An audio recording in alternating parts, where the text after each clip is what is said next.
항상 사랑하고 존경하는 시청자 여러분, 안녕하십니까? 시사깡통입니다. 지난 방송에서 KBS에서 수신료를 인상하려는 시도를 하고 있다는 소식을 전해드린 바 있습니다. 당연히 여론의 반응은 매우 싸늘했고 KBS 경영진 측에서도 이런 반응을 모를 리는 없겠지요. 하지만 그럼에도 불구하고 당장 자신들의 밥그릇이 달린 문제라 그런지 KBS 측에서는 이 문제를 지속적으로 제기하며 수신료 인상을 지속적으로 추진할 것으로 보입니다. 사실 충분히 예상된 결과라 그렇게까지 놀라울 일은 아닙니다. 그런 와중에 KBS가 2021년 신년을 맞아 10대 방송 기본계획을 짜고 비용 예산 기준 1조 4,970억 원의 예산안을 승인하는 등 새로운 한 해 방송계획을 밝히며 자신들의 올해 방송계획을 밝혔습니다. 그런데 이 중에 작년 추석에 방송되어 국민적인 센세이션을 일으켰던 대한민국 어게인 나우나의 후속작을 대하 드라마 제작과 함께 추진하겠다는 내용이 포함되어 있어 눈길을 끌고 있습니다. 구체적으로 보면 KBS에서 7일 사부를 통해 밝힌 2021년 10대 방송 기본 방향은 공정한 방송, 안전 대한민국, 핵심 과제 의제 설정, 세계적 수준 대응 기획, 코로나19로 지친 국민에게 감동과 희망, 멀티 플랫포밍, 대형 스포츠 이벤트 방송, 지역 균형 발전, 새로운 기술 적극 도입, 한류 콘텐츠 중심 등입니다. 이 중에서 공정방송 부분에서는 오는 4월 7일로 예정되어 있는 재보궐선거와 2022년 대통령 선거, 전국 동시 지방선거를 앞두고 신뢰도를 높이겠다는 취지입니다. 물론 이미 공정성을 잃었다는 혹평을 듣는 KBS가 공정방송을 말하는 것이 어떻게 보면 참 코미디 같지만요. 또 안전 대한민국 부문에서는 KBS 뉴스 24 라이브를 신설해 재난대응형 24시간 스트리밍 방송을 하겠다고 했는데 또 최근 전반적인 방송 플랫폼의 중심이 TV에서 스마트폰으로 옮겨가고 있는 것을 반영한 것으로 보입니다. 이런 내용은 전반적으로 다른 방송사들도 추진하고 있는 부분이니 크게 새로울 것은 없습니다. 그리고 대형 기획 부분에서 앞서도 말씀드린 대한민국 어게인 나우나의 후속 프로그램의 제작이 7년 만에 대하 드라마 제작 및 도쿄 하계올림픽과 패럴림픽 등 대형 국제 스포츠 이벤트 중계 등과 함께 포함되어 있었다는 것이 많은 사람들의 이목을 끌고 있습니다. 물론 아직은 기본 방향에서 언급만 된 수준인 만큼 이 후속 프로그램의 제작이 작년처럼 나우나 씨의 콘서트를 또다시 추진하는 것인지 아니면 다른 가수의 콘서트를 방송하는 것인지 그런 구체적인 내용은 나온 것이 전혀 없습니다. 그러나 이 대한민국 어게인 나우나의 후속작 제작이 대형 기획 부분에 올림픽 및 패럴림픽 중계나 대하 드라마 제작과 같은 반열에 올라있다는 것만으로도 작년에 이 콘서트가 KBS 측에 얼마나 큰 이익을 가져다 주었는지를 짐작할 수 있게 합니다. 만약 이 콘서트가 철저하게 실패했다면 KBS 측에서 후속작 제작을 추진하긴커녕 오히려 철저하게 덮으려고 했을 텐데 이례적으로 후속작을 제작하겠다고 하니 말입니다.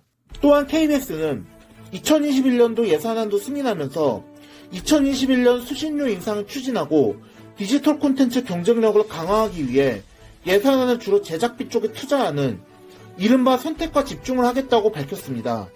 앞서 말씀드린 대로 수신료 인상을 지속적으로 추진 중인 KBS는 1월 중 수신료 헌실화안을 이사회에 상정할 예정인데요.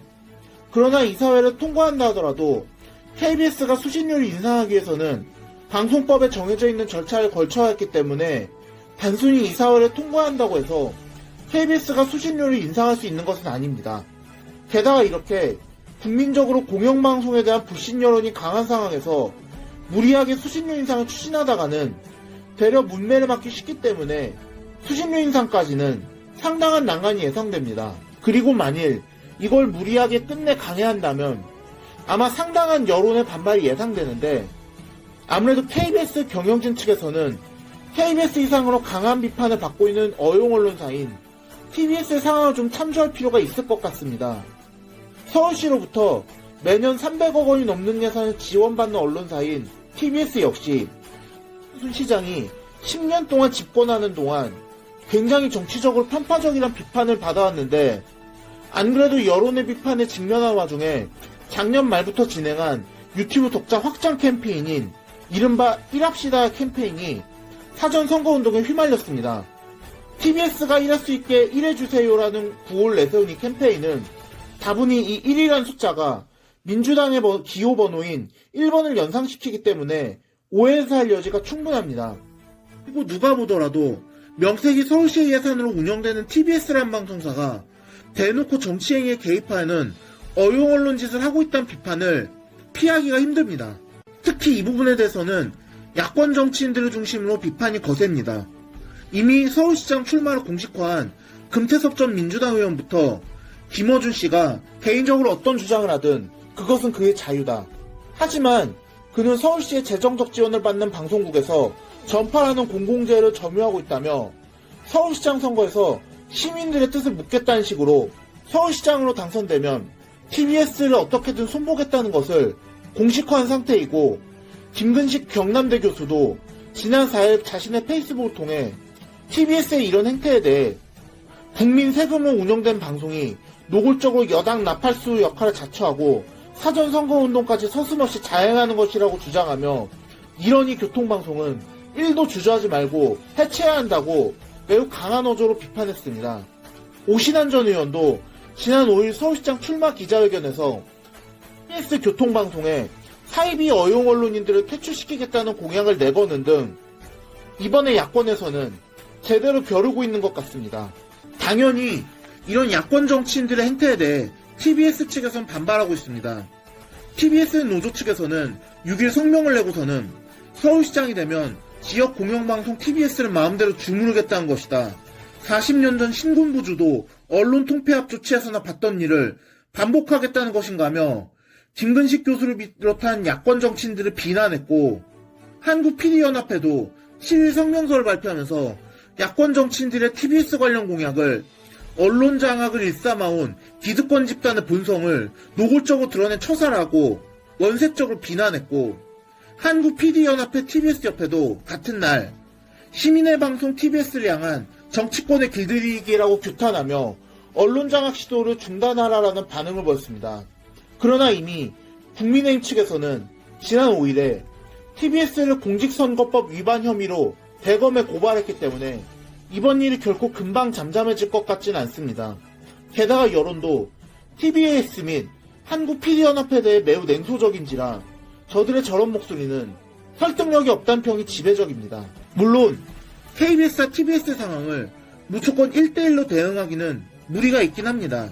그러나 중요한 것은 TBS와 KBS는 시비냐 국비냐라는 차이만 있을 뿐 둘 다 서울시민 및 국민들의 세금으로 운영된 방송사라는 것입니다. 그렇기 때문에 정치적인 공정성은 이들에게 있어 매우 엄정하게 요구된 사안입니다. 그런데 그것을 대놓고 무시하고 특정 정치색을 매우 강하게 보였던 TBS를 손보겠다는 야권 정치인들에게 서울 시민들과 국민들이 열광하며 소위 언론의 자유 운운하는 TBS 관계자들을 향해 조소하는 것이 무슨 뜻일까요? KBS에서 종사하는 언론인들쯤 되시면 그것이 어떤 의미인지는 다들 잘 아실 것 같습니다. 오늘의 영상